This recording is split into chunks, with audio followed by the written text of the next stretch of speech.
Entertainment package में हम लेकर आ रहे हैं ताकि लोगों को मैसेज पहुंचे, लेकिन साथ ही साथ एंटरटेनिंग वे में कहीं कहीं बात जो है वो यूथ जो है उनको टारगेट ऑडियंस है हमारे, तो उनको वो ज़्यादा अच्छी तरीके से समझ में आती है, इसीलिए द कन्वर्जन हम इस तरीके से लेकर आ रहे हैं। सर ये जो फिल्म रियल लाइफ इशू से बनाना अच्छी बात है, लोग देखते हैं, कमर्शियली बेनिफिट भी होता है, लेकिन रियल लाइफ इशू पे फिल्म बनाने से रियल लाइफ इशू का जो प्रॉब्लम है वो कितना सॉल्व होता है, ये आप बताइए।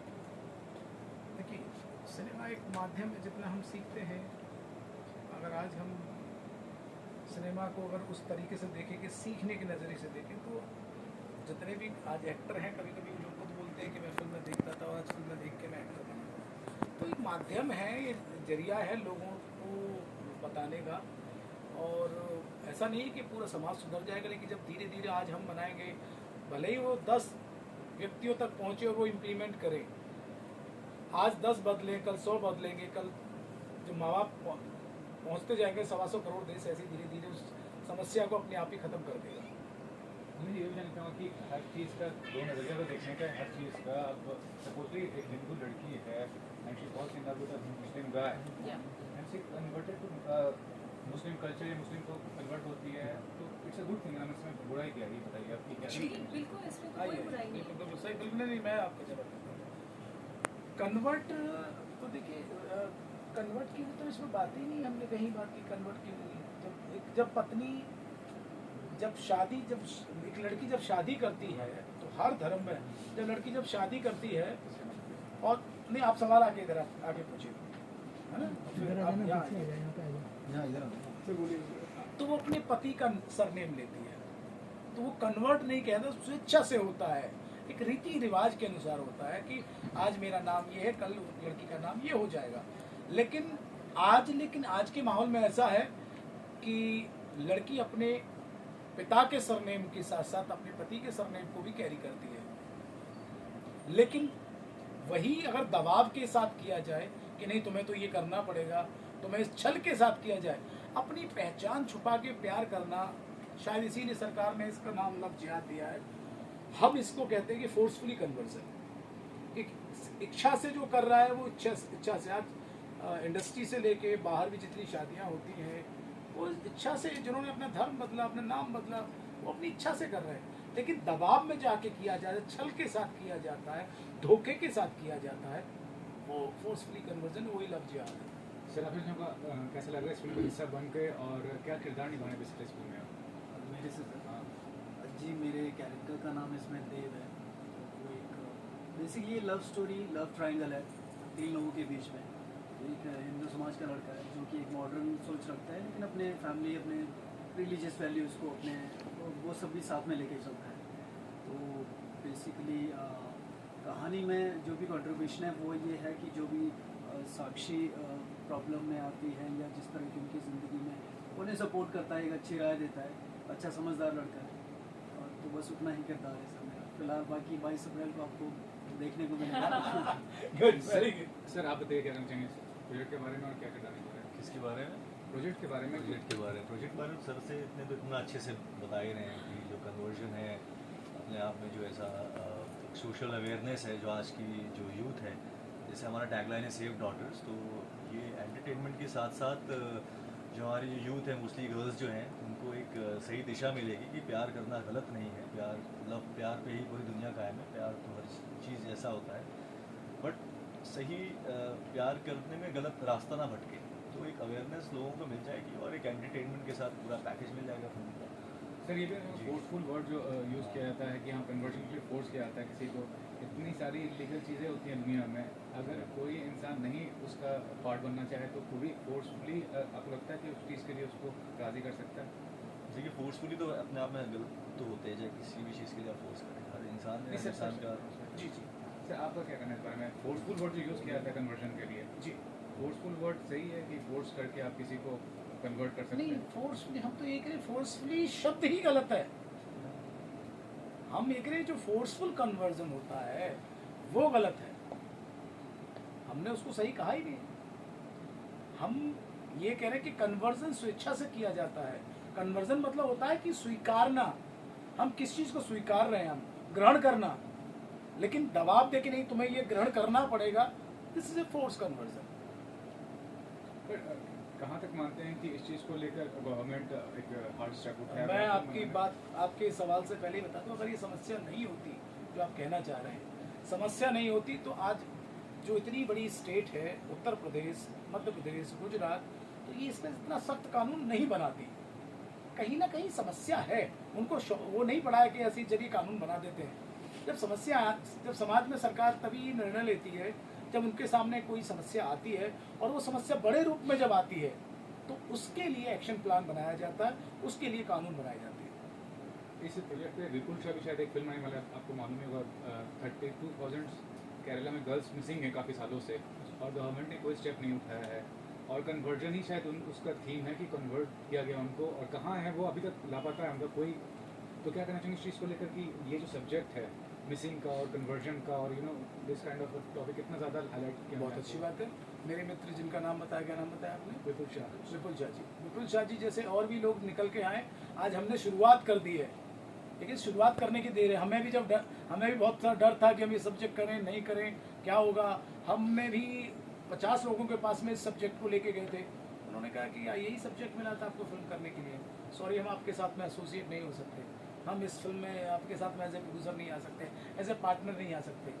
लेकिन ये कि एक शुरुआत कर दी है, तो शुरुआत अगर देखी, जैसे अभी आपने बताया कि शायद अब उन्होंने भी फिल्म बनाने का निर्णय लिया, फिर और भी व्यक्ति लेंगे। मैं चाहता हूँ ऐसे 10-50 लोग आएँ तो इस समस्या को इस लेवल पे उठा के लेके जाएं, ताकि वो समस्या के से लोग इतने जागरूक हो जाएं, ताकि उस दलदल में फंसे ना। फिल्म का जो माध्यम।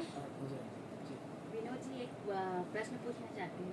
ये फिल्म एकदम गहन मुद्दे पे बनी हुई है और वर्तमान मुद्दे पे, जैसे कि आप बता रहे हैं, और लोग भी जानते हैं, लेकिन एक तरफ से सुनते दूसरे से इग्नोर करते हैं। तो इसके लिए क्या आपने कोई शोध किया, या तो फिर तो इसके फिल्म के अंदर कोई ऐसा लाइव है जिनको आपने फिल्म में उसको उतारा, कि पूरी कहानी काल्पनिक है?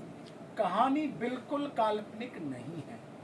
ट्रू इंसिडेंट जो इंडिया में हो रहे हैं, जो घटनाएं घटी गई हैं, उनसे प्रेरित होकर ये फिल्म बनाई गई है।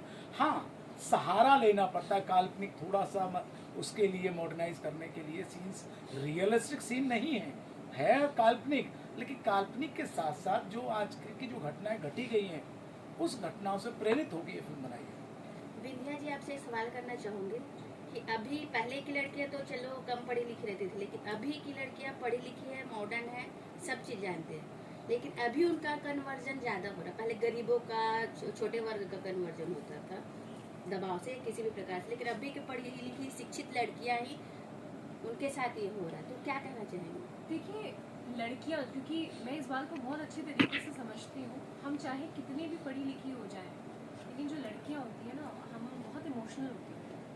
हमारा जो रूट है, हमारे अंदर जो ऐसी चीज़ें हैं, हमारे अंदर वो इमोशंस रहते ही हैं। आप चाहे कितनी भी मॉडर्न हो जाइए, लेकिन कहीं ना कहीं आप अपनी पढ़ाई लिखाई जो कर रहे हैं, उसके साथ ही साथ हमेशा जो प्यार है उसे लड़कियां उसके लिए बहुत इमोशनल होती ही हैं। अब वो आप भी अग्री करेंगे कि जब हम अपने पार्टनर से प्यार करते हैं तो 100% से भी ज़्यादा देते हैं उस रिश्ते को बचाने के लिए, उस रिश्ते को चलाने के लिए। उस रिश्ते में बहुत कुछ इन्वेस्ट लड़कियां करती ही हैं। और जब इमोशंस की बात आती है ना, तो आप चाहे कितने भी शिक्षित हो जाए, लेकिन वो कहीं ना कहीं कमज़ोर पड़ जाते हैं। तो हमारी फिल्म यही मैसेज लेकर आ रही है कि आप इस फिल्म को देखिए और आपको समझ में आएगा कि आप कहाँ गलत जा सकते हैं। वो अवेयरनेस फैलाने के लिए ही हमारी ये फिल्म आ रही है। विनोद जी, ये पूछना चाहूँगी कि पहले 90s में था तो बच्चे को उतना समझाने की जरूरत नहीं पड़ती, लेकिन 90s के बाद अभी जब से समझिए 2000 आया और ये नया युग समझिए इस तरह से, तो ये संस्कार जो है जो कहीं पीछे छूट गया, क्या ये कारण तो नहीं है कन्वर्जन का? नहीं, ये कारण नहीं। जितना हम आज पहले देखा होगा कि 8-10 साल में हम कभी कुछ, हमारे हाथ में ना मोबाइल आए, कुछ भी मोबाइल आते आते हमारे सदियाँ बीत गई, इतने साल हो गए। आज का बच्चा 2 साल का आता है तो उसके पास में आ जाता है। 6 साल 8 साल का बच्चा पूरे वर्ल्ड में जाके कहीं भी होता है वो सब देख सकता है। वो जो एडवांस हुए हैं लोग, उसका कारण ये है। और दूसरा कारण ये है कि पहले क्या था, एक फैमिली साथ में रहती थी, एक परिवार जो होता था, परिवार साथ में रहता था। अब क्या हो गया, आदत पड़ गई कि हमको अलग अलग रहने की। जब से वो अलग रहने की जो आदत पड़ी हुई है, एक ही परिवार में अगर 2 बच्चे हैं और पति पत्नी है, तो एक पति पत्नी आपस में उधर एक कोने में लगे पड़े, एक उधर लगे पड़े, बच्चा गेम खेल रहा है और एक उधर लगा पड़ा, चारों कोने लेके फिक्स रहते हैं। ये जो दूरियां हुई हैं, चाहे डिजिटली हुई है, जो अब इतना सामने आ गया है, पहले क्या था, पहले जिम्मेदारी थी, माँ बाप की जो नैतिक जिम्मेदारी है वो कहीं ना कहीं खत्म हुई है, क्योंकि वो, और उसके पीछे भी एक वजह है, बोले हम अपनी लाइफ जीना चाहते हैं। उस लाइफ जी, क्या पहले के जो व्यक्ति थे वो लाइफ नहीं जीते थे? हमें जो इतना पाल पोस के बड़ा किया उन्होंने, तो क्या उन्होंने जिम्मेदारी नहीं निभाई होगी? आजकल जो जीने का जो तरीका है वो थोड़ा बदल गया है, और यही तरीका अगर हम अपने बच्चों को देंगे कि नहीं वो तरीका बहुत अच्छा था, वो बहुत केयर जो करते थे वो अच्छा था, और बच्चों को जितना हम बताएंगे, हम जो गंदगी होती है ना, हम बच्चों से छुप के बात करते हैं कि यानी बच्चों को मालूम नहीं पड़ जाए, जबकि हर पिता, हर पत्नी की, हर एक मैं कह रहा हूँ एक वाइफ की जिम्मेदारी बनती है, वो ये कहे कि हमारी या समाज में समस्या है तो खुल के अपने बच्चों से शेयर करें और उन्हें बताए कि ये समस्या है, ये गलत है, ये सही है। और जिस दिन हमारे बच्चों को ये गलत और सही मालूम पड़ जाएगा तो वो डिसीजन लेने में, वो निर्णय लेने में इतने ही सक्षम होंगे और वो इस तरह के किसी भी दलदल में नहीं फंसेंगे। विंध्या जी, अगर आपके किरदार की बात करें तो कितना डिफरेंस महसूस करती है जो किरदार आप निभा रही है साक्षी का, और विंध्या में क्या डिफरेंस महसूस करती है? देखिए, मैंने इसके पहले भी बोला कि लर्निंग और अनलर्निंग एक ऐसा प्रोसेस है जिससे आप बहुत कुछ सीखते हैं। तो साक्षी ने जो गलतियाँ की हैं वो विंध्या कभी नहीं करेगी, क्योंकि विंध्या अपने माता पिता से बहुत प्यार करती है, और मेरे लिए सबसे प्योरेस्ट फॉर्म ऑफ लव मुझे लगता है माँ बाप का ही होता है। जितना माँ बाप आपको प्यार कर सकते हैं उतना आप भी उन्हें नहीं कर सकते। तो मेरी ज़िंदगी में हर एक डिसीजन, हर चीज़ मैं अपने माँ बाप से पूछ कर ही लेती हूँ। ये मेरा एक रूल है लाइफ का, और वो कभी चेंज नहीं होने वाला है, ना हुआ है।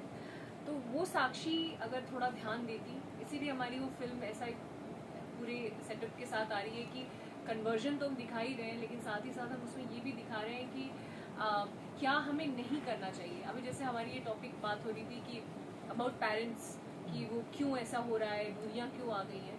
वो इसलिए भी हो रहा है क्योंकि पेरेंट्स बच्चों से ये उम्मीद करते हैं कि अरे बच्चे तो आजकल बड़े हो गए हैं, इनको तो संस्कार नहीं है, ऐसी बातें बोल के वो अपनी रिस्पॉन्सिबिलिटी से छुट्टी पा लेते हैं। लेकिन जो रिश्ते होते हैं वो बहुत ही रिस्पॉन्सिबिलिटी के साथ अगर निभाए जाए, सेम एफर्ट के साथ, तो वो और भी अच्छे तरीके से चल सकते हैं। जैसे बच्चों को ऐसा बोल दिया जाता है तो माँ बाप भी उनके जैसे थोड़े से बन जाएं, और बच्चे जो हैं वो थोड़े से इधर आ जाए, तो बीच की जब बात हो जाती है, दोस्ती वाला रिश्ता हो जाता है, तो अपने आप वो कंफर्ट जोन आ जाता है। जैसे विंध्या जो है वो अपने माँ बाप से हर चीज़ बहुत खुल के बात कर लेती है, हर चीज़, मतलब मुझे कहीं और जाने की ज़रूरत ही नहीं है।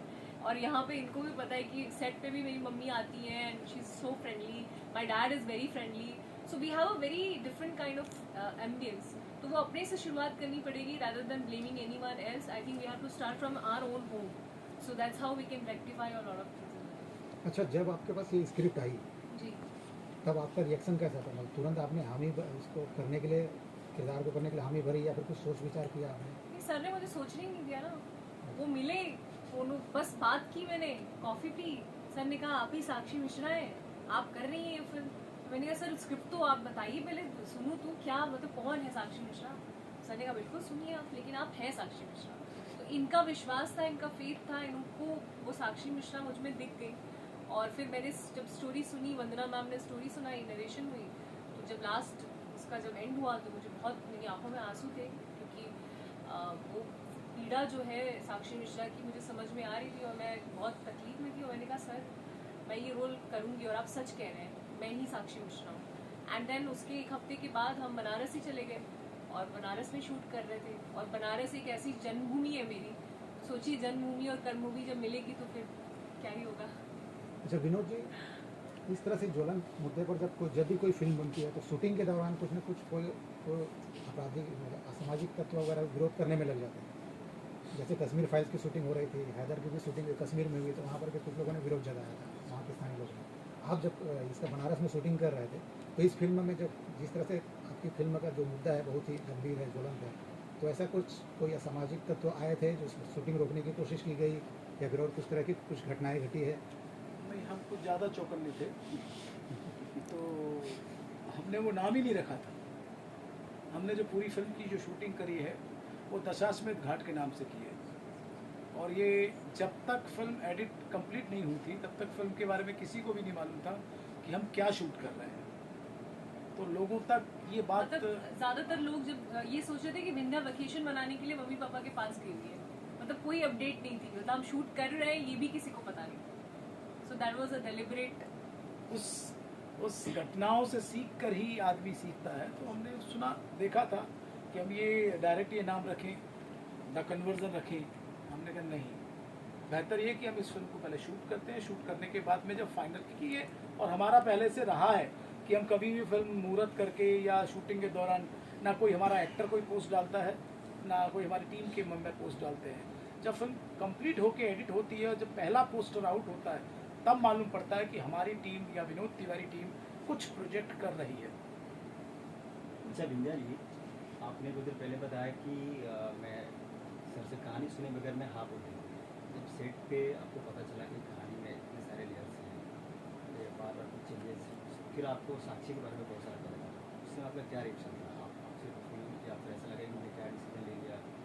नहीं, लेकिन एक्चुअली आपका सवाल ही गलत है। मैंने कहानी सुनी थी जब पहली बार सर ने जब मुझे बोला कि आप साक्षी मिश्रा है, तो मैंने सर से कहा था कि आप नरेट कीजिए। तो सर ने फिर वरना मैम ने कहानी सुनाई थी पूरी। तब मैंने जब उसे सुना तब मेरी आंखों में आंसू आया था। तब मुझे समझ में आया कि ये क्यों बोल रहे हैं कि साक्षी मिश्रा मैं हो सकती हूँ, क्योंकि वो जो लड़की है वो है मेरे अंदर, उसकी जो लेयरिंग है, जो भावनाएं हैं, मैं समझ सकती थी। बट डेफिनेटली मैंने रिसर्च नहीं की थी कोई। मुझे वो रिसर्च जो है वो सारी चीज़ें सेट पे इन लोगों ने बहुत हेल्प की, क्योंकि जब ऐसी फिल्म जिसमें इतनी ज़्यादा संजीदगी हो तो वहाँ पर ना एक अलग तरीके की रिस्पॉन्सिबिलिटी हो जाती है, क्योंकि स्क्रिप्ट में कोई मॉड्यूलेशन आप नहीं कर सकते। जो लिखा है, और सर बहुत पर्टिकुलर थे कि वंदना मैम ने जो भी लिखा है ती है तो ती ही है, तो ते भी नहीं हो सकता। तो उसमें बहुत सारी चीज़ें चेंज हो जाती हैं, नुआंसेस चेंज हो जाते हैं, मतलब चेंज हो जाता है। तो इस वजह से थोड़ी स्क्रिप्टिंग के हिसाब से देखा जाए तो थोड़ा मुश्किल था, लेकिन सेटअप इतना अच्छा था कि सर ने वो जिस तरीके से उसके बारे में बताया तो आप और भी ज़्यादा जुड़ते चले जाते हो साक्षी मिश्रा से।